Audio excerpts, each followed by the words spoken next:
Welcome to the Friendly Podcast Guide, sorting through podcasts so you don't have to. I'm Andy Smiley, and I want to help you discover the right podcast without having to listen to an entire episode. Now, let's talk podcasts. Y'all know that I love to use kid podcasts while running errands, doing crafts at home, or I save them up for road trips. I have another podcast you are going to love to listen to with your kids. It's called Otter Space, and it has an original soundtrack. Every character has their own voice, and quite honestly, it feels cinematic when you listen to it. This week's episode is also an FPG first because I interviewed 3 different people at the same time. So I'm pretty proud of myself for keeping it around 15 minutes. I know that you all expect around 10-minute episodes, but with that many people talking, my goal is 15 minutes. And I met my goal. And if you hear some bumps or screaming, that's my children upstairs playing their hearts out while I try to record this. Here is how the Otter Space team describes the show. 2 mismatched sea otters in search of new paw buddies must save Earth from an alien civilization which has outlawed all forms of playing. The length of each episode is about 10 to 15 minutes. It's a short series with 10 episodes and hopes for a second season. Before we learn more about the vibe of the show, we are going to take a quick break to talk about my first FPG giveaway. I wanted to say thank you for listening to the podcast as we approach the first birthday of FPG. It has been so much fun to launch the podcast and meet all of you, mostly virtually, this past year. As a thank you, I wanted to give one of my listeners a $25 Amazon gift card. All you have to do is fill out a quick demographic survey, and I will choose one of you to win the gift card at the end of the month. Thank you so much for filling out this survey.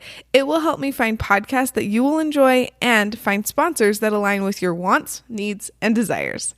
Thank you so much for a great first year, and I can't wait to give this Amazon gift card to one of you. Now we get to hear from some of the Otter Space team as they describe the journey this podcast has been on, from animated film screenplay to podcast. Can you each introduce yourselves so that we can know who we're talking to?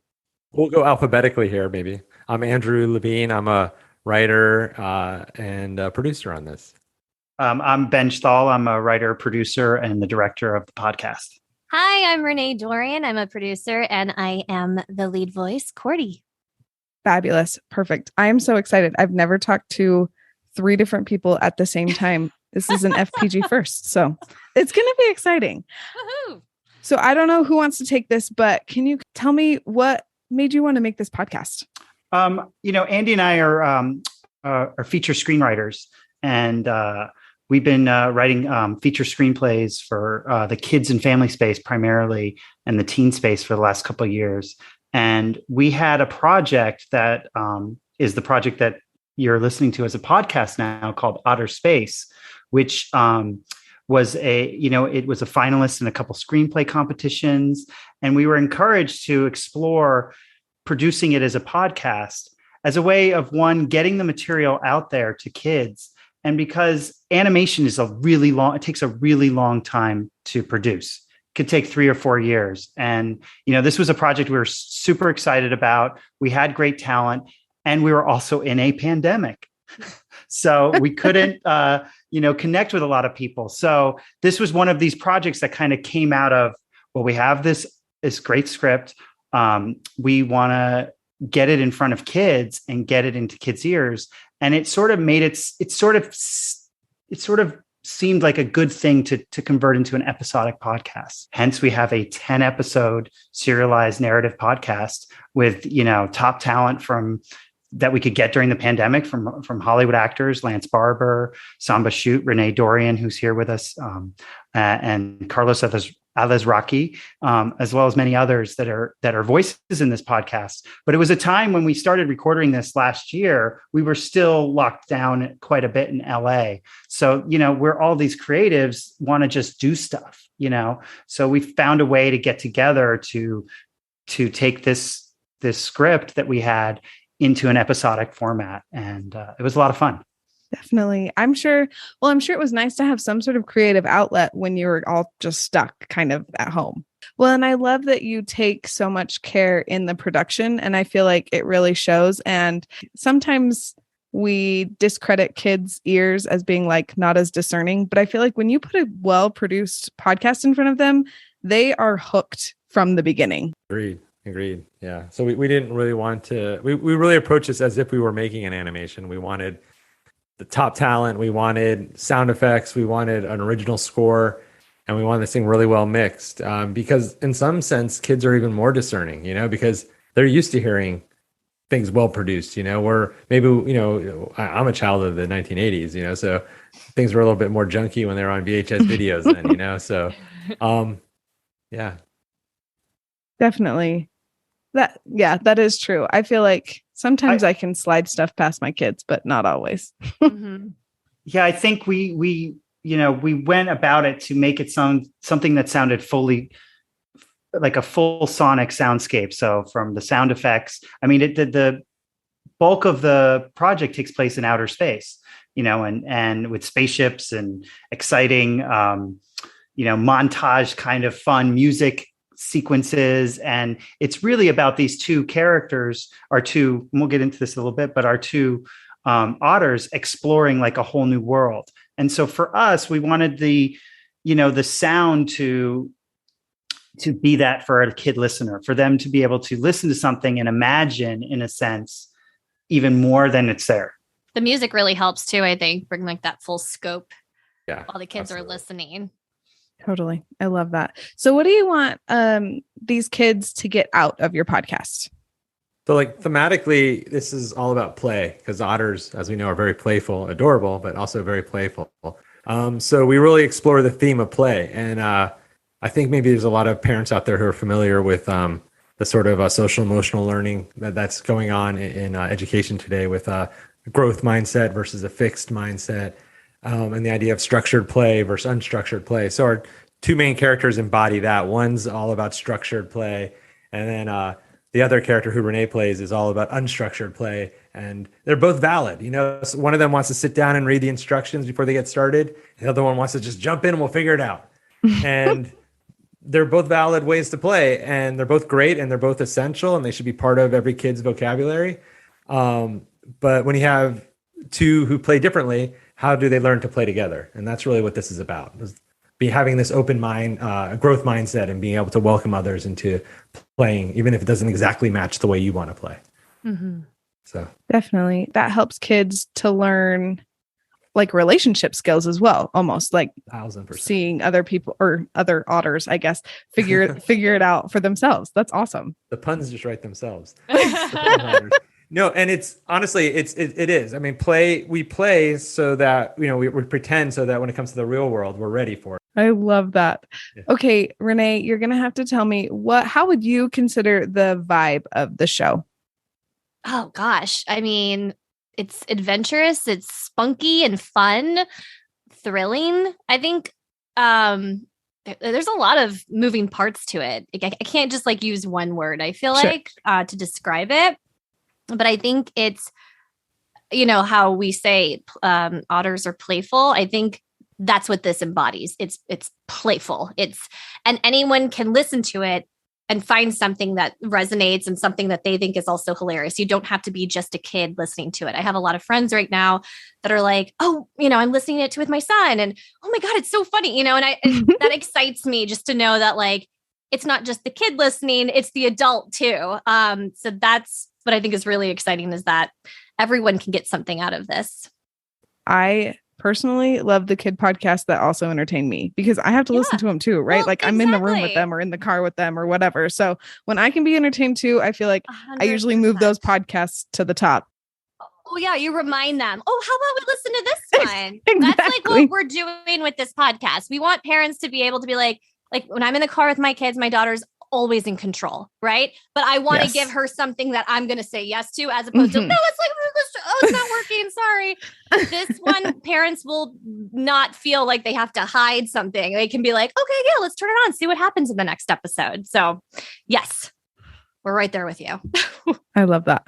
Yeah, if I think I could add, like the vibe too is like a big budget animated film. So like it's got some, sound, jokes that play off of sound design, jokes that play off the characters, and you really feel like the story's moving forward. And so the vibe is that kind of animated but imaginative vibe. Should we say Pixar? You can say Pixar. Andy, I can say Pixar.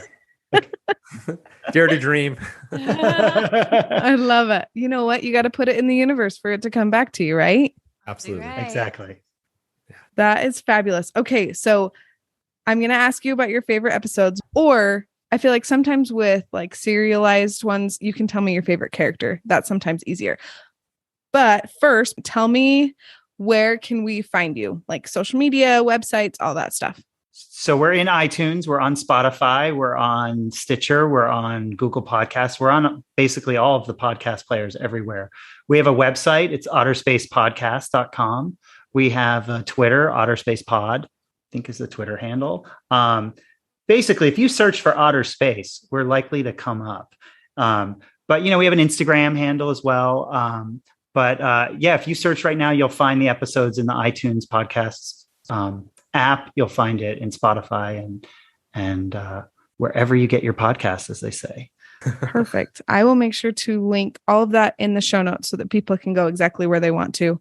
Awesome. And who wants to go first? Tell me your favorite episode or favorite character. Well, Renee, who's your favorite character? Oh my gosh. Well, is it weird if I say myself? I can't say that, right? That's like so faux pas. You absolutely can. You didn't write it. You're just the voice, right? That is very true. I mean, this character was so much fun to play. Like when you read a script, you're like, oh, I want to be that person. Like, oh, I want to be that Otter. That's exactly reading it. I wanted to be Cordy. So to say that character, that she is definitely my favorite. But I love so much Carlos's character. What did I just blank on? Sorbeo. Thank you, Sorbeo. Which when I was reading it originally, when we just started, you guys sent the script.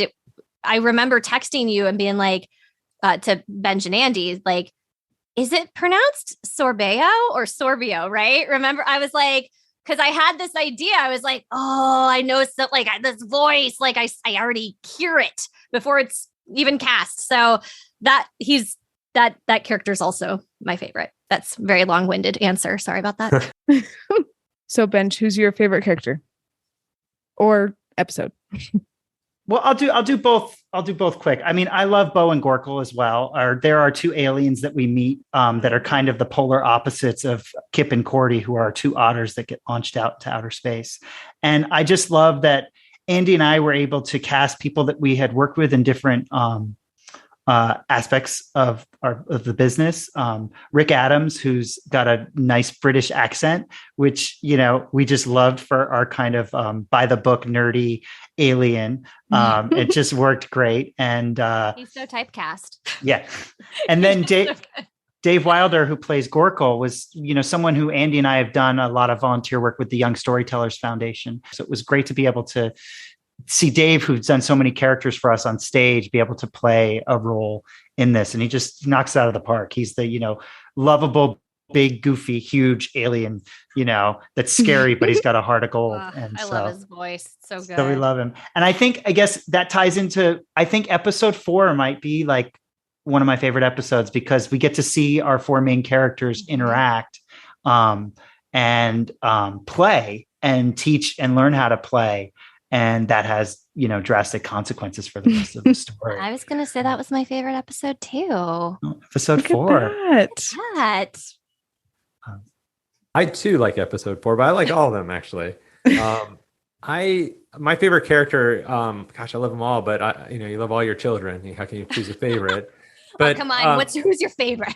I'm gonna say Kip. I'm gonna go against you, Cordy. Oh. And Kip is more aligned with who I am, I think, and I think that comes out in the writing. I'm very much, I like to read the rules before we play a game for sure. When we're sitting down to Monopoly, I'm like, okay, guys, we're not going to argue about this 20 minutes from now. This is how it works. So that's how I operate. So I definitely see a lot of myself in Kip. He was voiced by another amazing actor, Casey Adler, and Casey's done a lot of work with us as well through the Young Storytellers Foundation, and he's just an uber talent. So we're really happy with to get him, and him and Renee played off each other very well. So fabulous. So this feels really obvious because it's a kid podcast, but most of my listeners are moms. So I always like to ask, is the podcast okay for little ears? Well, I think Renee and Andy both have little ears in their household. So Sure do. Yes, it's 100% kid friendly, family friendly, parent friendly, pet friendly. Anyone can listen to it. I have 2 little ones, and I think one of my favorite moments is whenever I get done with a project, especially I do some like horror stuff, so I can't show my kids all the things that I do, and being able to show them or have them listen to the podcast for this.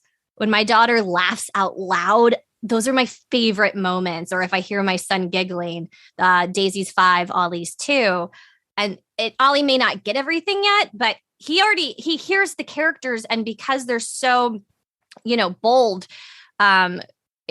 he still cracks up. He may not understand the scene, but he's still laughing, and I love those moments with my kids. So yes, anyone can listen. Love that. My girls are 7 and 10, and so it's 2nd and 5th grade. And they love it, and it's more than just because their daddy wrote it, but, and their friends are listening to it at school. They're doing all my like grassroots marketing in their elementary school. Oh yeah, Daisy too. Oh, I love that. And so it's resonating with kids of all ages, and the parents are telling me that they love listening to it too. So that was definitely part of our plan. Oh, that's awesome. I am so excited. I have not introduced Otter Space to my kids yet because I wanted to save it for a road trip, but we're taking a road trip soon. And I am so excited to just like go through the whole thing so that we can all just like be completely in on Otter Space and just wait when we're done, wait on bated breath for season 2. Awesome. Yes. Thank you for listening to this episode. If you know a kid or their parents who could use Otter Space in their life, will you share this episode with them? And if you want to learn about more podcasts that you will enjoy, you can download my free guide to finding a podcast you'll love by clicking the link in the show notes. Talk to you soon.